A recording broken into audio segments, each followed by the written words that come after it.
Assalomu alaykum va rahmatullohi va barakatuh birodarlar. Bugun inshaalloh sizlarga Mavera kanalimizda yangicha rubrika boshlaymiz. O'zimiz ham qiziqib ketyapmiz. Qanaqa chiqar ekan? Birinchi epizod bo'lgani uchun menga ham birodarga ham juda qiziq bo'lsa kerak. Nima qilishimizni qisqacha aytib beraman. O'zimizni tanishtirganimizdan keyin. Meni ismim Ismoil, meni atim Jamol va biz ma'lum bir sohada mutaxassis sifatida o'sha narsadan sizlarga bugun inshaalloh ma'lum bir faktlarni qiziqarli faktlarni beramiz va bir-birimizga baho beramiz. Birodarlar faktlar qanchalik qiziqligi va meni keltirgan faktlarim qanchalik qiziqligi va oxirida yutgan odamni aniqlaymiz inshaalloh. 5 ta fakt bo'ladi. 5 ta faktdan aytamiz inshaalloh.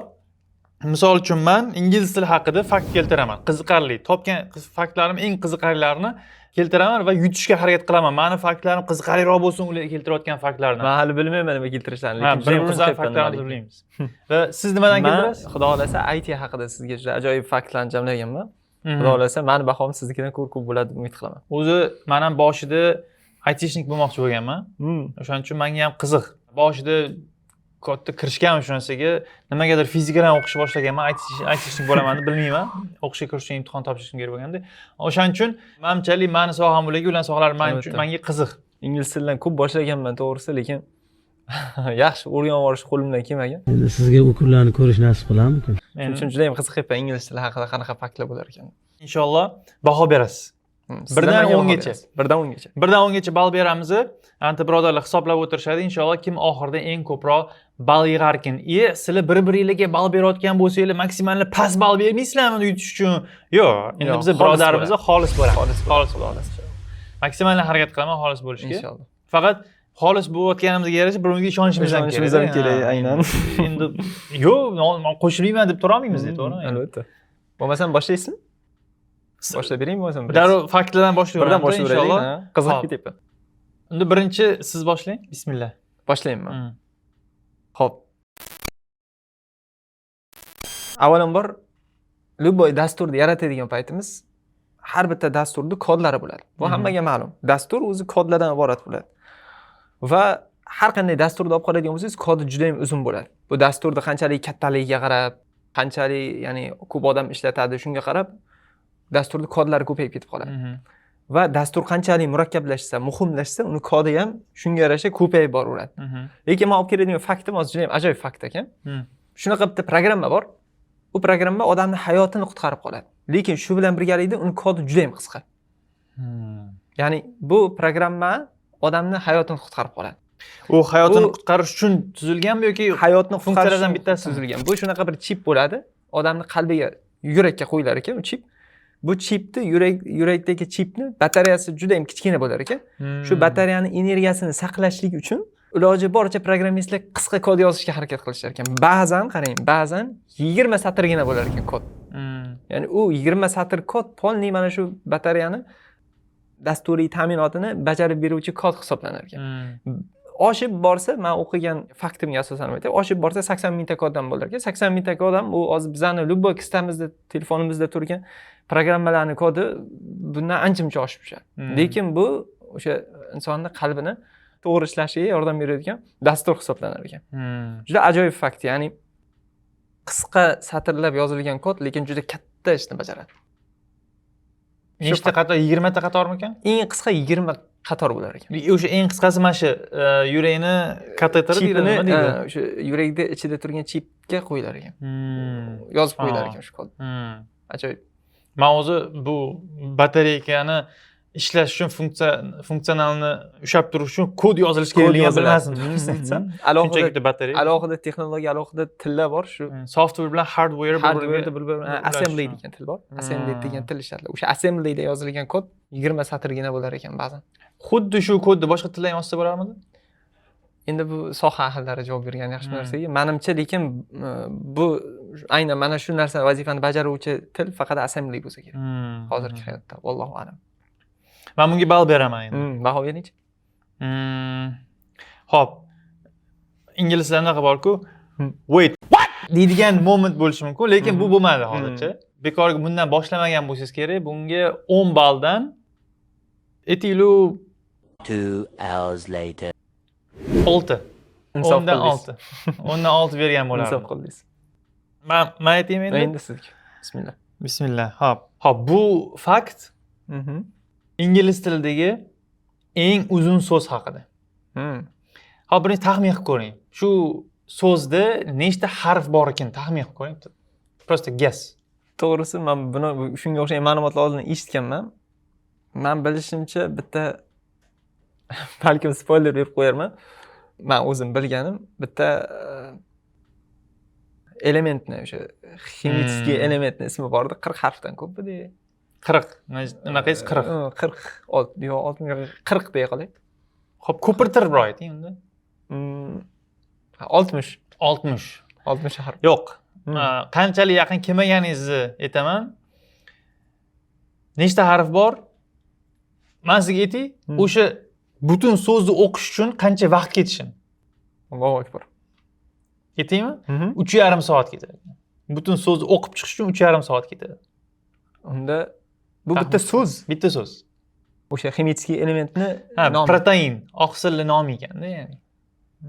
Ajib. 3,5 soat bitta so'zni o'qiysiz. Ajib. Xo'p, nechta harf bo'ladi unda? 189 tami mana shunaqada, ya'ni 918 ta yoki mana shu 3-chi oxirgi 3 ta digitlar raqamlarini joyini almashtirayotgan bo'lishi mumkin, hozir to'xtang. 189,819 ta harf ekan. Hali siz harfni sonini o'qigan shuncha qiynalgan bo'lsangiz, harf bu jumlani o'zini, o'sha so'zni 189,819 ta harf 3,5 soat davomida o'qir ekan. Ya'ni o'qa olsangiz, men o'qishga harakat qilib ko'rdim. Varro bitta so'z ketyapti-da. O'qishga harakat. Balkim skrinshotini ham ko'rsatarmiz birodarlarga. bu ingliz tiliga aloqador gapmi? Ingliz tilidagi protein oqsilli nomi bitta. Ingliz tilidagi No, endi boshqa tilda ham qanaqa bo'lar, balkim boshqa tilda ham uzundir. Lekin ingliz tilidagi eng ko'p harfli so'z deb topilgan ekan. Balkim umumiy eng uzun so'z deb qabul qilsak bo'lsa kerak. Hamma tildagi. Hamma tilda bir xil bo'lmaydi so'zlar, albatta. Shunaqa. Ingliz tilida bo'ladi. Ingliz tilida. Ajoyib. Oqsil misol uchun o'zbek tilida oqsil, ingliz tilida protein. Arab tilida nimaligini bilmas ekanman. Qiziqdim. Belok misol uchun rus tilida. Aytmoqchi bo'lganim, necha ball berasan? Shuni o'ylayotgandim hozir. 189,819 ta harf, 3,5 soat bitta so'z Allohu o'qiysiz. akbar. Vallohi 10/8. 10/8. Okay. Hisob qildim. Og'ir arteriyadan boshladim o'zi. Meni sizga halis. Faktim. Dunyodagi eng birinchi programmist haqida. Avvalambor shundan boshlaylik. Birinchi bo'lib Charles Babbage degan kishi, odam shunaqa bitta apparat yaratgan ekan. U apparat qayta dasturlashga qobil, ya'ni u apparatni dasturlab olamiz. Bu kompyuter emas hali. Kompyutergacha hali kelganimiz yo'qda. Shunaqa bitta bir uskunaki, uni muayyan tarzda biz qaytadan dasturlab olamiz.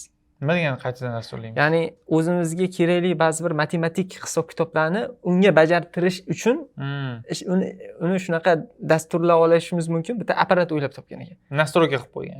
Shuni yaratib ixtiro qilgan, ya'ni oldinlari bunaqa narsa ixtiro bo'lmagan ekan. Va o'sha apparatni u ishlatish uchun moliyaviylashtirish ozgina qiyin bo'lib, oxiri to'xtab qolgan ekan uni ishi. Lekin o'sha apparatni birinchi bo'lib diqqat qiling, ayol kishi bo'lgan ekan bu. Ayol kishi bo'lgan ekan. Birinchi bo'lib ayol, ismi Ada Lovelace. Ada Lovelace degan ayol. Qashli bo'lgan ekan. Britaniyalik bo'lgan. Men tushunishim, yana bilmadim, adashgan bo'lishim mumkin. Britaniyalik bo'lgan deb o'qidim lekin. Bu birinchi bo'lib o'sha apparatni o'zini ustaxonasi, o'zini ishxonasidagi matematik hisob-kitoblarni avtomatlashtirirish uchun dasturiy kod yozgan ekan. Allohu muborak. Lekin u kod ishlashi unchalik yaxshi bo'lmasa ham, baribir fakt bo'yicha qolgan, ya'ni birinchi bo'lib dasturchi bu ayol bo'lgan ekan. Musulmon bo'lmagan ekan. Musulmon bo'lmagan ekan. Alloh mustan. Zo'r, Allohu muborak, ya'ni bu qiziq fakt, ya'ni ayol kishi bo'lgan.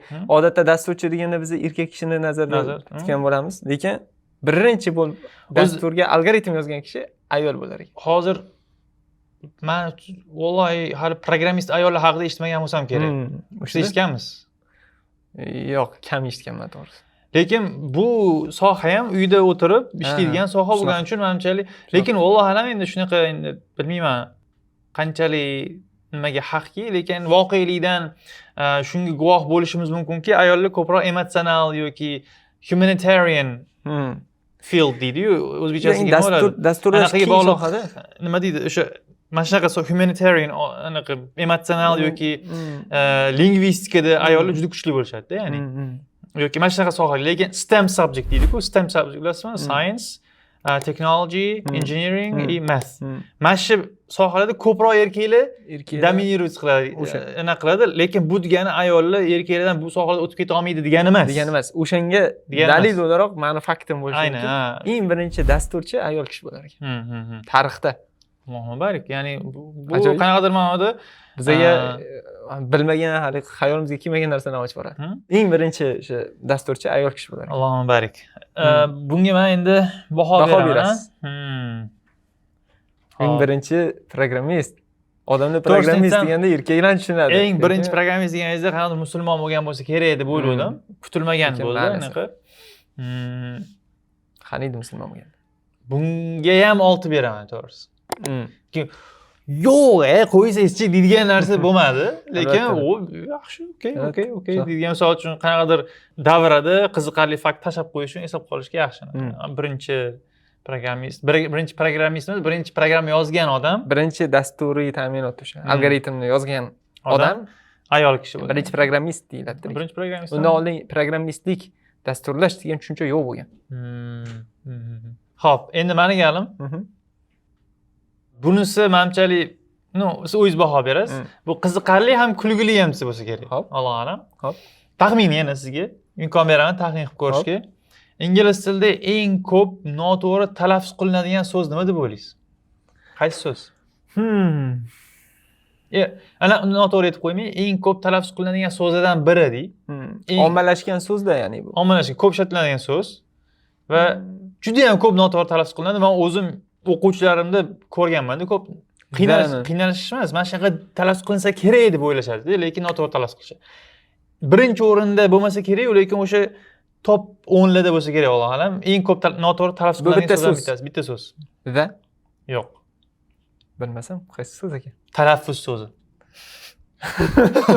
Pronunciation so'zini noto'g'ri ya'ni pronounce qilishadi. Pronunciation so'zini noto'g'ri pronounce qilishadi, ya'ni. Pronunciation. Endi noto'g'ri qanaqa talaffuz qilish kerak? Pronunciation deyish mumkin. O'sha qarang, pronunciationdagi so'zni boshini noun so'zi bor deb o'ylashadi, pronoun deb o'ylashadi. Ishonasizmi? Yana boshqa noto'g'ri talaffuz qilish yo'llari bordir, lekin men hozir miyam kelgani shu pronunciation deb talaffuz qilishadi. Ya'ni yana boshqacha endi yo'llari bo'lsa kerak. Menga hozir kelgani shu bo'ldi. Ya'ni talaffuz so'zini hozir shunda ingliz tilidagi eng qiyin o'zbeklarga deylik. Ha, to'g'rimi? Yo'q, faqat umumiy deyapsiz. Umumiy. Umumiy ingliz tilidagi eng qiyin talaffuz qilinadigan so'z so'zlardan biri. So'zlardan biri talaffuz so'zini o'zi. Talaffuz so'zining o'zi. Pronunciation. Bilmasam. Onda 6 beraman. All right. Okay. Onda 6. Okay, sizga galingiz. Xo'p. Odatda dasturchilar dastur yozadi-ku, programma yaratamiz, yozamiz. Va u programmaga har doim update qilib turishimiz kerak bo'ladi. To'g'rimi? Update qilish nima degani? Yangilab turishimiz kerak edi. Programmaga yangi featurelar qo'shib, yangi imkoniyatlar berib turishimiz kerak bo'ladi. U imkoniyat masalan bitta programmist yozib, programmistlar o'zaro yozib, uni qo'yib yuboramiz, push qilib yuboramiz va o'shanda hamma userlar, hamma foydalanuvchilar o'sha programmani yangi imkoniyatidan birdan foydalanadi. Telegram masalan har haftada salkam yangilanadi masalan, to'g'ri? Buglarni to'g'rilaydi. Buglarni to'g'rilash, o'sha funksiyalar qo'shiladi. Animatsiyalar qo'shiladi. Va e'tibor beradigan bo'lsangiz, bu yerda masalan Amerikada turgan dasturchilar, men Turkiyada yoki O'zbekistonda o'tirgan bo'lsam, O'zbekistondagi turgan userga, o'shuncha masofada turgan userga qanchadir muddatda shuni ya'ni yangilab yuboradi. Bu yerda turgan odamlarga hammasiga o'sha dastur o'zgarib ketib qoladi. Endi mening faktim hozir bu haqida emas. Fakt shundan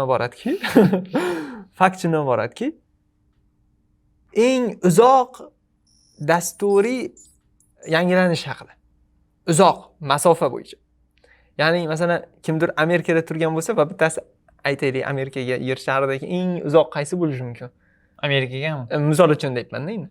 O'zbekiston deydi. Endi siz qani o'zingiz vaqt ko'ringchi eng uzoq kilometrga. eng kilometr uzoq bo'lgan dasturiy yangilanish.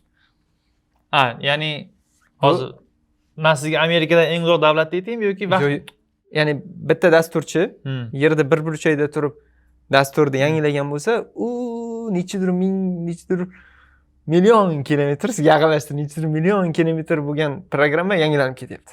Shuncha uzoq masofadan turib, hech qanaqa o'rtada sim yo'q, hech qanaqa shunchaki texnologiya borligi uchun ya'ni shunaqa. Hozir taxmin qiladigan bo'lsam, necha kilometr? hop, endi uzoqdagi programmalar bo'ladigan bo'lsa, balkim yerda emasdir, hozir million deb olganingiz uchun yerda emasdir, balkim oydadir yoki Sputnikdadir. Yo'lda. Sputnik bo'lishi mumkin masalan. Oyda roverini yangilab olgan bo'lishi mumkin yerdan turib. Oilada rover yuradi-ku, unaqa yuradi. Marsda yuradi. Marsda xotlar bor. Xo'p. Endi u yoqqacha masofa necha kilometr ekan endi? Mana shu hozir astronomiya o'qimaganligim sezilib qoladi-da. Yerni radiusi necha edi? 6400 midi? 6400 kilometrmidi radiusi yer? Mana sizga o'xshab astronomiya o'qigan bilyapti hozir. Hop, aytaylik 8 million deylik. 8 million. Ko'taring. Yo'q-a? Hop, Kilometr. Qayergacha hozir Marsgacha bo'lsa kerak unda hozir masofa. Bilmayman Marsgacha masofa. Ha, 7 oyda yetib oriladi, 8 oyda yetib orilarmidi? Marsgacha 8 oy to'g'ri anaqa to'g'ri vaqtda, to'g'ri joydan chiqib ketilsa 8 oylarda yetib oriladi shu Marsgacha. Xo'p, endi tezligini bilmayman-da bu anaqalarni, raketalarni. Hop, tezligida emas gap. Ha. U qanchalik uzoqda masofada turganiga qarab aytyapti. Yo'q, o'sha endi hozir 8 oyi tezligiga bo'lishingiz masofa ham kelib chiqadi-yu. Bo'lsami anaqa qilsa, ya'ni tezlik kilometr/soat. Ya'ni masofani vaqtga bo'lgan.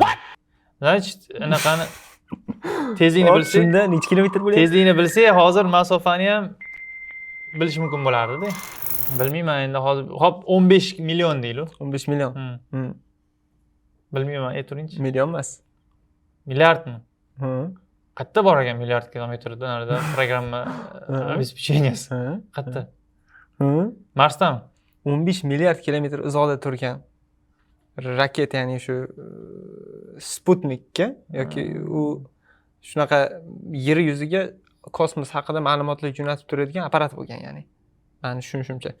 O'sha apparatda bu apparat o'zi aslida 47 yil oldin jo'natilgan ekan va 2023-yili u apparatni miyasida turgan ma'lumotlar saqlab turuvchi o'sha hard disk deymizku, o'sha ma'lumotlar saqlab turuvchi chiplardan bittasi ishlamay qolgan ekan. Dasturiy bugs uchun borligi uchun. Shuni hisobiga apparat polni yer yuziga ma'lumot jo'natmay qo'ygan ekan. Shuni oldini olishligi uchun 2023-yil to'xtagan bo'lsa, 2024-yili, salkam 1 yil ustida ishlab, shu dasturga update jo'natishgan ekan yerdan turib. Qanchada u bitada bo'lganmi? O'sha 2024-yil yangilangan ekan. Subhanalloh. Orada 15 milliard mil kilometr emas. 15 milliard mil, ya'ni kilometrga bundan ham ko'p bo'ladi. Eng uzoqda turgan dasturni yangilash. Ya'ni shuni ham imkoni bor, tasavvur qilib ko'ring. 15 milliard. Agar yerni nimasini, ya'ni radiusini masalan agar 15 milliardga bo'lib ko'rsak, bilmayman nechta yer chiqadi. Nechta yerda olinma ketim qo'ysangiz chiqadi. Shu ko'p? Juda ko'p. Baho. Beradigan bo'lsam. Bu 8 ga yarashsa kerak. 8 yarashsa kerak bunga inshaalloh. Xo'p, meni galim. Siz hozir menga backgroundlarini chizib beryapsiz, tarixlarni aytib beryapsiz. Men bitta aytib qo'yapman-da, subhanalloh, o'shaning uchun qiziqarli bo'lmasligi mumkin, lekin ingliz tili shunaqa til ekanki, hozir men 3-faktim ketyapti. Ingliz tili shunaqa til ekanki, mana hozir siz bilan arab tilini o'rganyapmiz. Menga eng ko'p aytadigan gaplaringizni bittasi arab tilida hamma narsaning qoidasi bor deysiz. To'g'rimi? Istisnolar ham qoidaga asoslangan. Istisno emas o'zimni olib qarasa. Lug'aviy grammatika jihatlama qoidalari ancha, ya'ni tuzilgan, yaxshi tuzilgan arablar. Ko'p xizmat qilingan. Ingliz tilida qoidalardan istisnolar ko'proq. To'g'risini aytsam, men o'zim ham shunaqa deb o'ylardim. Ya'ni misol uchun so'zlarni yozilishi juda odamlarga anaqa qiladiki mana shu narsa, lekin to'g'risini aytsam ozgina ingliz tilining ichiga kirganidan keyin bu muammo emas bo'lib qoladi. So'zlarni yozilishi ya'ni. Chunki eshitayotgandek yozilmaydi ingliz tilida, bilasizlar. Va grammatikada ham ba'zi istisnolar bor, lekin Albatta. men o'zim ustozlik tajribamdan kelib chiqadigan bo'lsam, ko'pincha esimda o'quvchilarga bu nimaga bunaqa bo'ladi so'rashganda aytaman, bu istisno. Yodlab qolish kerak, buni bilish kerak. Siz bilan birinchi tanishganimizda aytgandim sizdan, ingliz tilida qoida yo'q deb. Siz yo'q, unaqa emas degandingiz. Yo'q emas, albatta qoida bor, lekin Men shunaqa deb bilardim, ya'ni. qoidadan istisnolar ko'proq. Istisnolar ko'proq. Lekin buni fakt deb aytsa bo'ladimi, yo'qmi? Bu fakt-ku. Fakt bu, ha? Bu aniq bor narsa. Lekin pastroq ball oladigan narsa bo'lsa kerak. Alloh a'lam. 5 beraman, 10 5. Okay. Insof qilgan holatda o'zasi bundan ham kam bermoqchi. Kommentariy yozib yuboring. Wow deydigan. Hop, sizni anaqangiz? Xo'p, bu fakt men uchun juda ham qiziq bo'ladi. Yer yuzida eng ko'p ishlatiladigan dasturiy ta'minotlardan bitta programma haqida aytib beraman sizga hozir. Coral degan programma bor. U framework, ya'ni u nima qiladi? U dastur nima uchun C++ o'xshagan narsalarmi? Yo'q, u til emas. U til emas. U shunaqa bitta dasturiy ta'minot. Yer yuzidagi hozir salkam 99.9% hamma programmalar ma'lumotlarni almashish uchun o'sha kutubxonadan foydalanishadi. Ya'ni sizga masalan men rasm jo'natsam, o'sha kutubxona borligi uchun men rasmim sizga yetib boryapti. Hozir masalan YouTube'ga video upload qilyapsizmi? O'sha programma borligi uchun YouTube'dagi video bizga yetib keladi. Va YouTube'da video ko'ryapmiz, o'shanaqa programmalar borligi uchun. Endi men bilmayman, Coral ishlatlarmi yo'qmi? Men YouTube'da aynan nima ishlatiladi, bunga men bilmayman, lekin eng ko'p ma'lumotlar almashuvi bo'lgan mana shu dasturiy ta'minot Coral degan programma. Men hozir faktim bu haqida emas. Faktim nima haqida? Ana shu Coral programmasini nechta odam yaratadi? Hozir nechta odam o'sha Coral programmasini ustida ishlaydi deb o'ylaysiz? O'zingiz qani bir aytingchi. Hozir ya'ni siz aytayotgan programma mana bunaqa narsa dasturiy ta'minot framework deyiladi. Shunaqa deb tushundimki, to'g'ri noto'g'ri tushunganimni aytasiz. Misol uchun men sizga rasm yuboraman deylik. Lekin aslida men telefondan sizga yubormayapman. Men qo'yib qo'yapman-da, siz ham o'sha yerda ko'rasiz. Ya'ni o'sha mana qo'yib qo'yayotgan joy qo'yib qo'yishingiz uchun sizni telefoningizni ichida turgan nechidir megabayt egallab turgan nima faylda o'sha ma'lumoti o'sha siz qo'yib qo'yadigan servergacha yetib borish kerak-ku yo'lda. O'sha nima orqali yo'li bor edi? HTTP protokol orqali yoki faylni o'zini jo'natadigan protokollar, o'sha dastur bor. O'sha Coral degan o'sha dastur borligi uchun mana shu fayllarni hammasi yuklab olamiz. Siz menga jo'nata olasiz, men o'sha fayllarni hammasini ko'ra olaman. Dastur hozir nimaligini tushuntirdim. Endi shu dasturni yaratib, ustida ishlab turadigan odam nechta deb o'ylaysiz? Bu qiziqarli fakt bo'lgani uchun bitta deyman. Topdingiz? Bitta odam mana shu dasturda hozir ustida ishlaydi. Bitta odam. Anaqachi Linux. Yo'q, bitta odam yaratgan uni. Lekin Linuxni ustida turadigan men ko'rganman-da, prostikasi bo'lsa. Bitta odam, yo'q, yaratganligi boshqa. Masalan, Pythonni ham bitta odam yaratgan. JavaScriptni ham bitta odam yaratgan. Lekin hozir masalan Telegramning nechta ishchisi bor? Men eshitganim 10 ta. 10 ta, shunaqa sizga aytgandimmi? Siz aytdingiz. 10 ta deb bilardik masalan Telegram. Lekin hozir bu Coralni ishlatmaydigan programma va yana shunaqa fakt hozir aytishingizni chiqib qolibdi ekan. Bu programmani oylik yuklab olish, ya'ni oylik bu programmani yuzerlari nechta deb o'ylaysiz? Yer sharida 8 milliard odam bor bo'lsa. Qayta yuklaydigan bo'lsa odamlar, yo'q, ya'ni odamlar har yuklaganda sanalmaydi. Har bitta yangi dastur yaratilgan payt sanaladi. Masalan. Unda har bitta yangi update bo'lganda sanaladi. Milliardga yetib borganmikan programmalar? 1 milliard. 20 milliard. Subhanalloh. 20 milliard oylik yuklab olish har oymi? Har oyi 20 milliard. Tasavvur, har oy 20 milliard yangi programma chiqadi deganmi? Yo'q, yangi programma chiqmaydi. Bu yerda bir nechta omillar bor, lekin o'sha program yuklab olinadi. Ya'ni bu bitta yerda turgan bo'lsa, o'sha program yuklab olinsa, skachat qilindi deb sanaladi-ku. 20 milliard nusxa yuklab olingan programma Coral faqat bir kishi tomonidan hozir dasturiy ta'minot qilinadi. Uni bir kishini qancha kelar ekan u kishiga endi? Yo'q, misol uchun yer necha foiz, ya'ni yer aholisi necha foiz internetga kira oladi hozir? O'sha narsa ham bor. Bir xil joylarda internet yo'q. To'g'ri. O'shani ham hisobga olish 8 milliard odam bo'lsa 8 milliard odam Ya'ni- internet kiradi degani emas. Yo, bu har programma yangilangan paytda ham yuklanishi mumkin-da bu dasturda. Masalan, men bitta programma yaratdim. Shu oy yangiladim o'sha programmani. Har yangilaganimda o'sha dasturni yangi versiyasi chiqqan bo'lsa, o'sha versiyasini yuklab olaman. Shuni O'shan bilan Coral yana Coral yuklanadi. Coral yangilandi masalan. Coral ham yangilanadi. O'sha yangilash uchun faqat bitta programmasi ishlaydi, yangilash. Qachon qilingan ekan endi u? Yo, qachon qilinganligi, qachon yaratilganligi haqida o'qimagan ekanman. Lekin izlab ko'rsak bo'ladi. Shunisi yetib olmayapti. Lekin bunga shunaqa katta programmani faqat bir kishi yaratar. bu faktga Yani menimchalik aytishniklar ko'proq hayratlangan bo'lardi, Alloh alam. Oddiy odamga qaraganda. Lekin men beraman bunga ham 7 ball. Zulm qilyapti. Yo'q. Endi aytaman, aytishlik bo'lganda balkim ko'proq oladilar, Alloh alam. Ya'ni aytaman, men kutyapman hali. Yo'q bo'lishi mumkin emas. Aytishinglar haterlik qilib tashlaylar o'sha akani shu gapiga. Men lekin hali ham o'sha bilan birinchi aytgan anaqa qiziqarliroq hammasidan bo'lsa kerak, Alloh alam. Xo'p, endi meni galim sizga bitta fakt aytish. Bundan oldin so'zlarning yozilishi haqida gaplashdik. Bu fakt so'zlarning yozilishiga bog'liq. Ingliz tilida ana boshlang'ich odamlar juda hayajonlanadi. Voy, ingliz tili, so'zlar qanaqa o'qilsa unaqa yozilmaydi. O'zimda olib qarasa o'zbek tili hamma so'zlar qanaqa o'qilsa unaqa yozilmaydi. Misol uchun aytaylik, bilan so'zini bilan deb o'qimaymiz, to'g'rimi? Bilan deb o'qiymiz. Bilan deb o'qiymiz yoki men вообще degan so'z umuman yo'q o'zbek tilida, umuman deyishim kerak, to'g'rimi? Va bu so'zni ko'ylak deb yozamiz, ko'ynak deyman misol uchun. Ko'ynak deb o'qiyman. Bunaqa narsa bor narsa tilda. Ya'ni Albatta. talaffuz variatsiya qiladi, ya'ni. Arab tilida lekin unaqa emas. Arab tilida Qanday yozilsa shunaqa o'qiydi. arab tilini Bu nimalardan bittasi. Ingliz tilida umuman, ya'ni juda menimchalik qanaqa yozilsa shunaqa o'qiladigan so'zlar kamroq bo'lsa kerak.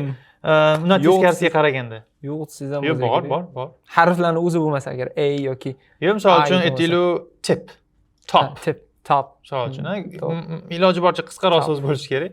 Alloh alam. Lekin shu 18-asrlarda so'zlar ingliz tilini, ya'ni spelling so'zlari bor, spelling ya'ni qanaqa yozilishi. U bo'lmagan. Qanaqa ma'noda odamlar qanaqa xohlasa shunaqa yozib ketavergan ekan so'zlar. So'z ma'lum bitta yozilishi bo'lmagan ekanda. Imlo, ya'ni imlo yo'q bo'lgan.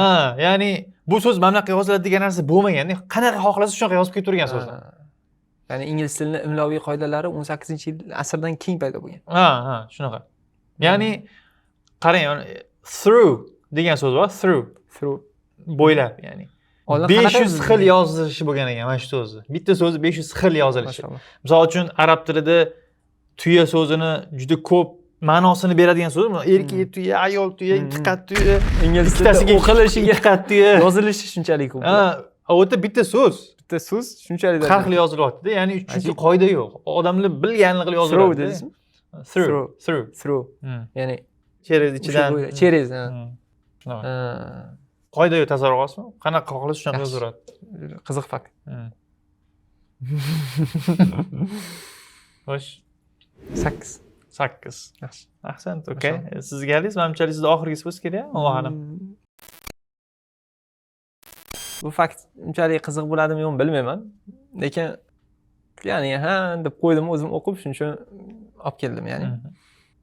NASA o'zini raketalaridan birini Marsga uchirgan paytda, uchirmoqchi bo'lgan paytda bir muammo bo'lgan ekan. Qanaqa qilib Marsga qo'ndirishni bilmagan ekanlar. Chunki tajriba qilib ko'rish imkoni yo'q. Ularda faqat bitta raketa bor. Lekin tajriba qilish imkoni yo'q. Tajriba qilish uchun yanada ko'proq pul kerak bo'lgan ekan, muammo bo'lgan ekan shu narsa, ya'ni. Shu muammoni bir ajoyib uslub bilan yechgan ekanda. O'yin simulyatsiyasi yaratgan ekan. O'yin. Bizda hozir o'yinni yaratish uchun shunaqa dasturlar bor-da, Unreal Engine'ga o'xshagan masalan. O'sha o'yin simulyatsiyasini o'yin yaratib, ya'ni ular GTA'ga o'xshaganmi? Bitta o'zlarini serverida, o'zlarini ya'ni dasturlarida bitta o'yin yaratgan ekan. U o'yinning ichida 3D obyekt qilib, o'sha raketani qo'ndirib, test qilib, virtualniy test qilib, mashalloh. Keyin oxiri hamma narsasi o'xshagandan keyin uchirgan ekanlar. Bu faktga bir sarlavha berib qo'ysak bo'ladi. shu katta pullarni saqlab qo'ygan o'yin. Hayotlarni saqlab qo'ygan. Hayotlarni, odamlarni hayotini saqlab qo'ygan. Proyekt deb. O'zimiz bo'lish rostdan Marsga uchirilganmi? Katta savol. Conspiracy theorylarga kirib ketmoqmiz. Shuning uchun aytdim, ya'ni men o'qidim, ha deb qo'ydim. Shunaqa fakt ya'ni. 5 degan bo'lardim. To'g'risini aytsam. Endi kutish mumkin ulardan mana shunaqa narsalarni, ya'ni kutish mumkin, to'g'ri. Qo'shilaman. O'zim ham shunaqa degan bo'lardim. Man bitta qoldi menda, oxirgisi finalnisi inshaalloh. Siz yutdingiz menimcha. Balki hozir bir olarman, qayerdan bilasan endi, yoqmas balki. Nol qo'ysam ham bo'ladimi? Bo'ladi agar xolis o'sha narsa deb o'ylasangiz, men unaqa qilmayman. Men sportlashmayman. Bo'ldi. Xo'p, ingliz tilida bitta gap borki, unda bitta so'z 11 marta qaytariladi va u grammatik to'g'ri gap. Sizga o'qib beraman. James, while John had a better effect on the teacher. Ma'nosi nima bo'lyapti shunda? Ba'zi narsalarni qo'shtirnoqda olib nima qilgan, o'shaning uchun men tarjima qilib bera olmayman, bilmayman nimani qaysi birini qo'shtirnoqda olish kerak, o'sha narsani aniqlasa bilsa bo'ladi, lekin menimchalik ma'nosini bilasiz. Ancha boshqa qotirish kerak buni ma'nosini bilish uchun. Lekin mana shu grammatik to'g'ri gap ekan. Hozir shu gapingizga arab tilida bitta narsa esimga tushib ketib qoldi, hozir siz aytganim. Lekin baho beraman. Yo'q, bu bonus bo'lmaydi bu yoqda. Mana hozir yana bitta qo'shib qo'yaman, bor, tayyor.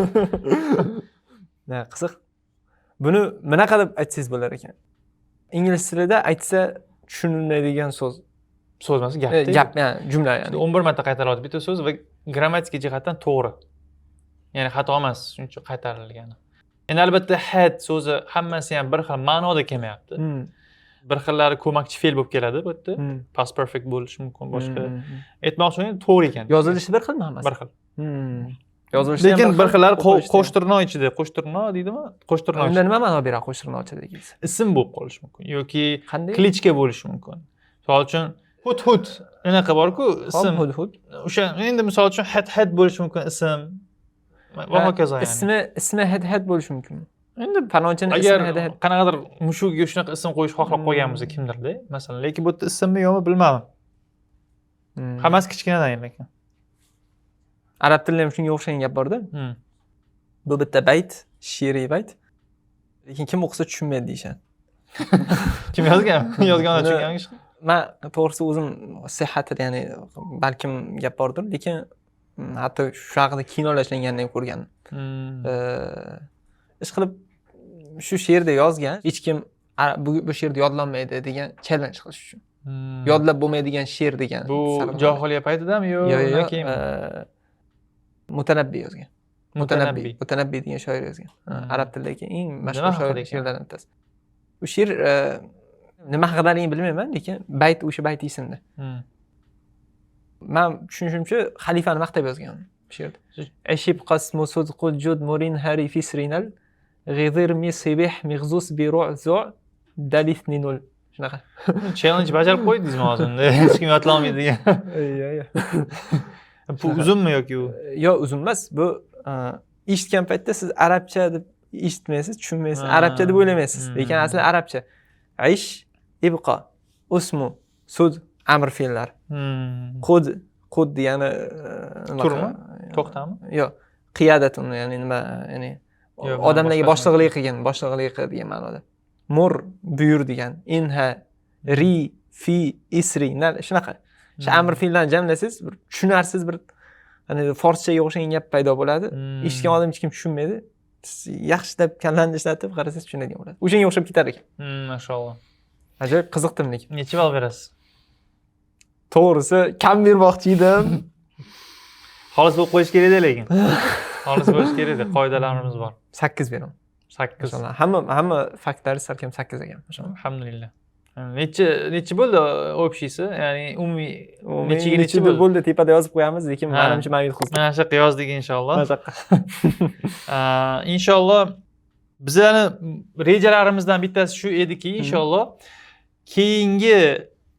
keyingi ko'rsatuvlarda inshaalloh bitta mavzu tanlasak, IT ga bitta taalluqli, bitta ingliz tiliga taalluqli bizani ko'rib turgan birodarlar kommentariyada qiziqarli fakt yozishsa inshaalloh va men orasidan ingliz tiliga taalluqlilarini eng qiziqarlisini tanlayman. Birodar ITga taalluqli eng qiziqarli faktni tanlaydi. Inshaalloh keyingi ko'rsatuvda inshaalloh ikkalasini qo'yamiz va o'sha O'shanga priz kommentariyalarni yozgan odamlar priz olishadi Nima inshaalloh. priz? Nima priz? Misol uchun ingliz tilidan eng qiziqarlisi odam men kursim tekinga bittasini Mana beraman. xudo xolasa yaqinda IT haqida juda yaxshi, juda zo'r foydali kurs yozyapmiz. O'sha kursda xudo xolasa eng qiziqarli, men o'zimga IT jihatlaman eng yoqqan tanlab olaman xudo xolasa va o'shanga kursni tekinga beramiz. Kursingiz yozib olsangiz inshaalloh yaqinda Inshaalloh. yozish boshlaymiz. Barakalloh. Oz qoldi inshaalloh. Barakalloh fikum. Menimcha shu yerda tugatsak bo'ladi inshaalloh. Inshaalloh. Jazakumullohu xayron. Assalomu alaykum va rahmatullohi va barakatuh. Assalomu alaykum.